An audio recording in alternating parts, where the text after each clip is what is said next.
Nós falamos do genocídio nazista, mas nós não falamos tanto do Holocausto dos negros, o que nós sofremos nesses 350 anos.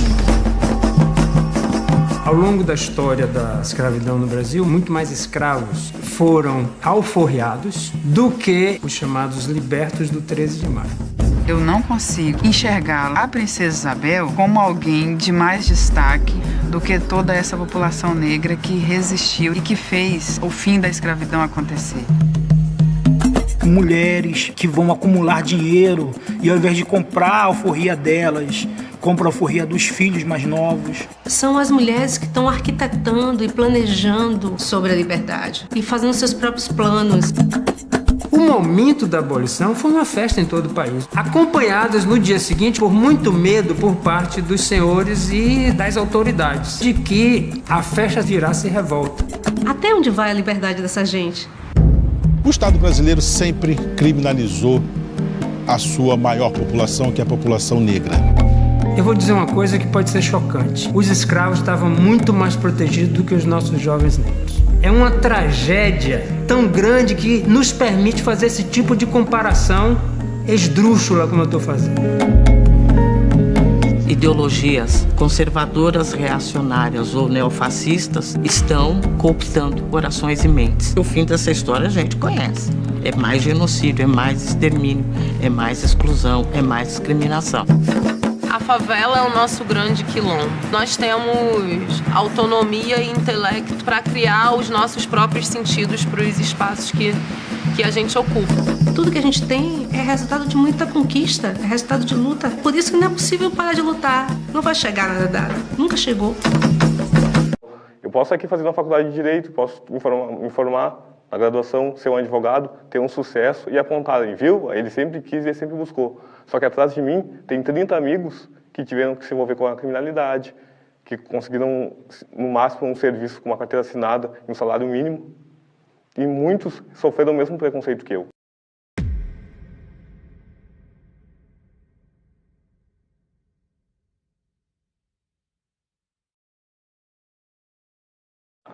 Meu nome é Cássio Camargo Pontes, tenho 25 anos e faço curso de Direito aqui na Unicinos.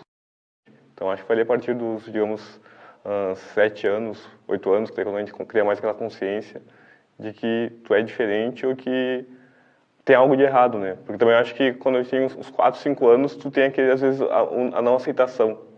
Que eu sou negro. Ah, mas não sou, eu sou claro, eu não sou tão negro. Porque tá com pessoas mais claras e tu tá se sentindo diferente, mas tu quer parecer igual a eles. A minha mãe, tipo, eu fui criado só pela minha mãe, ela sempre me passou, assim, muito a realidade. Ela nunca tentou passar a mão por cima ou passar que o mundo era de outra maneira. Acho que isso foi muito importante, até para me encarar e nunca baixar a cabeça ou me sentir tão mal pela realidade. Na universidade eu sinto aceitação, digamos que na parte de respeito, de igualdade, eu acredito que é muito maior. Mas ainda notei um pouco da diferença, de ser o diferente. Estou numa roda de amigos e a brincadeira sempre é em razão da cor, em razão e tal. É porque geralmente isso que é o chato, é sempre o tom de brincadeira. E parece que às vezes o racismo, a questão da escravidão é engraçada, né? Gera brincadeira, enquanto outras realidades tristes geraram dor. Então acho que tem uma dificuldade nessa em debater com alguém que leva na brincadeira. Eu tento sempre manter o respeito, falar a minha realidade e expor, porque eu não sei brincar com coisas que não me fazem bem, né?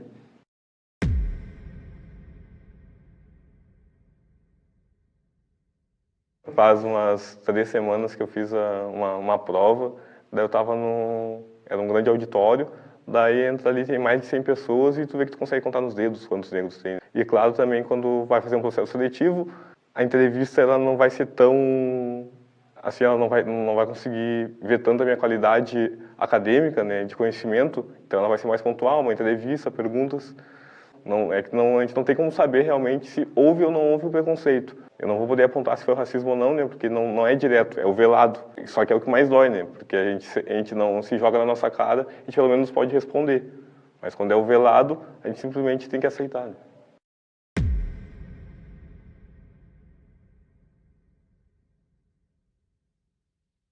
A gente vê a nossa instituição, vários órgãos com atitudes racistas, como a Brigada, como o Poder Judiciário, como os órgãos, tanto os órgãos do Executivo, do Legislativo, que em certas atitudes eles não olhem, não têm esse olhar de acabar com o preconceito. E não acabando com o preconceito, a tendência dele é só aumentar. Então, acho que o pesado é esse, é as pessoas não verem o diferente e não aceitarem uma realidade que não é delas. Se eu não sofro racismo, aquilo não me atinge, é do outro. E se eu não tenho, no mínimo, a responsabilidade ou a capacidade de entender o outro, o racismo é quase uma discussão em vão para essa pessoa.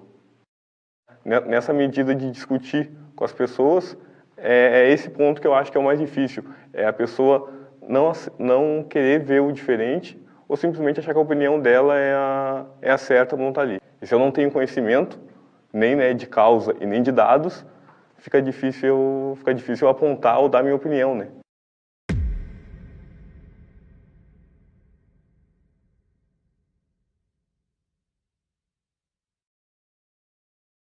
Eu estou aqui na Unicinos há 5 anos, eu vejo o crescimento desse enegrecimento da universidade. Me lembro que nos primeiros semestres era muito difícil ver um jovem negro ali no centro de direito. Hoje vejo muito mais, daí isso, eu sou um negro, tenho 25 anos. De 18 a 27 anos, de jovens negros, é o maior índice de mortalidade no país. Eu tenho 3 vezes mais chance de morrer de qualquer branco. Então é uma realidade que é muito mais forte do que simplesmente me xingarem ou me olharem com cara virada. Me matam, eu morro muito mais. Então, eu acredito que esse jovem que está entrando, que hoje entra mais, ele tem que saber essa realidade, ele tem que ter essa informação e sempre buscar o conhecimento da realidade dele. Sempre se autoafirmar, saber quem ele é e, em cima desse conhecimento dele, ele poder se impor a qualquer preconceito ou qualquer pessoa que não entenda o que ele sofreu ou o que ele pode sofrer.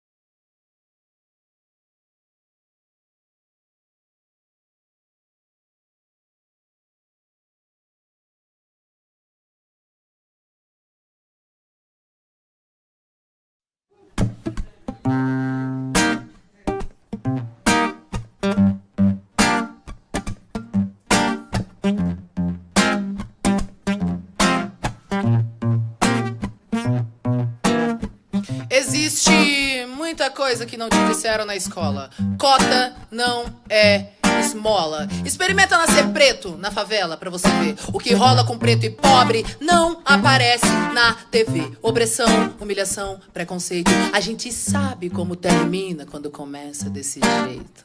Desde pequena fazendo corre pra ajudar os pais. Cuida de criança, limpa a casa, outras coisas mais. Deu meio-dia, toma banho e vai pra escola a pé. Não tem dinheiro pro busão. Sua mãe usou mais cedo pra correr comprar o pão. E já que tá cansada, quer carona no busão. Mas como é preta, pobre, o motorista grita não. E essa é só a primeira porta que se fecha. Não tem busão, já tá cansada, mas se apressa. Chega na escola, outro portão se fecha. Você demorou. Não vai entrar na aula de história. Espera, senta aí, já dá 1 hora. Espera mais um pouco e entra na segunda aula e vê se não se atrasa de novo. A diretora fala. Chega na sala, agora o sono vai batendo e ela não vai dormir. Devagarinho vai aprendendo que se a passagem é 3,80 e você tem 3 na mão, ela interrompe a professora e diz, então não vai ter pão. E os amigos que riem dela todo dia, riem mais e a humilham mais. O que você faria? Ela cansou da humilhação e não quer mais escola. E no Natal, ela chorou porque não ganhou uma bola. O tempo foi passando e ela foi crescendo. Agora lá na rua ela é a preta, no sovaco fedorento que alisa o cabelo pra se sentir aceita. Mas não adianta nada. Todo mundo a rejeita. Agora ela cresceu, quer muito estudar. Termina a escola, a apostila. Ainda tem vestibular e a boca seca. Seca, nenhum cuspe. Vai pagar a faculdade, porque preto e pobre não vai pra USP. Foi o que disse a professora que ensinava lá na escola, que todos são iguais e que cota é esmola. Cansada de esmolas e sem o tim da faculdade, ela ainda acorda cedo e limpa 3 AP no centro da cidade. Experimenta nascer preto, pobre na comunidade, você vai ver como são diferentes as oportunidades. Hoje em dia, nos dias atuais, qual é a sua percepção sobre isso? Certo. Então, como professor, né, do Estado, como professor de escola pública, né, e como professor que já atuei em outras unidades de ensino também, antes de mais nada, eu acredito que a educação, né, para a população negra, ela é de extrema relevância para se compensar uma diferença, né, social que se instalou aqui no Brasil em função do fato de que, historicamente, essa parcela da população ela sempre foi menos privilegiada no que se refere a oportunidades, sejam oportunidades de trabalho, sejam oportunidades de estudar propriamente dito, né? Então, que hoje, mesmo nas escolas públicas ou privadas, você tendo a oferta da mesma educação para tanto pessoas brancas quanto pessoas negras, você tem, por outro lado, você sabe, né, que é inevitável que o mercado, para todos os efeitos, ele ainda sofre muito com as questões de preconceito e que, mesmo recebendo a mesma educação, você, por ser negro, vai acabar tendo menos oportunidades. O que torna, pelo menos ao meu ponto de vista, o que torna importante, né, sobretudo, a presença, a questão das cotas raciais para concursos públicos, para faculdades, porque é uma forma moral, né, de se compensar todo o dano histórico que o país ele fez, né, com essa parte da nossa população. Se não me falha a memória, o Brasil foi o último país do mundo a abolir a escravidão. Tá? Então, isso fez com que, historicamente, nessa população ela tenha tido menos tempo para correr atrás, sobretudo, de compensar todo o déficit de oportunidades, todo o déficit educacional, todo o déficit de modo geral que sofreu ao longo desse período. Então eu acho que a educação para o público negro, para as pessoas, né, negras de modo geral, é de fundamental importância para que haja uma compensação, né, em relação ao dano histórico, ao dano étnico. Gucci gang, Gucci gang, Gucci gang, Gucci gang, Gucci gang, Gucci gang, Gucci gang, Gucci gang, Gucci gang, Gucci gang, Gucci gang, Gucci gang. Spent 3 racks on new chain.